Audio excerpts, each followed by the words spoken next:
నందమూరి ఫ్యాన్స్‌కు అదిరిపోయే శుభవార్త. ఎప్పుడెప్పుడా అని ఎదురు చూస్తున్న నందమూరి బాలయ్య కొడుకు మోక్షజ్ఞ ఎంట్రీ అదిరిపోయింది.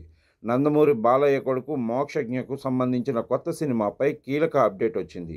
ప్రశాంత్ వర్మ దర్శకత్వంలో నందమూరి బాలకృష్ణ కుమారుడు మోక్షజ్ఞ సినిమా చేయబోతున్నట్లు సమాచారం అందుతుంది. దర్శకుడు ప్రశాంత్ వర్మ తెరకెక్కించనున్న మైథలాజికల్ యాక్షన్ ఎంటర్‌టైనర్‌లో హీరోగా మోక్షజ్ఞ నటించనున్నట్లు మేకర్స్ అధికారికంగా ప్రకటించడం జరిగింది. మోక్షజ్ఞ బర్త్‌డే సందర్భంగా సినిమాలోని ఓ పోస్టర్‌ను కూడా రిలీజ్ చేసింది చిత్ర బృందం.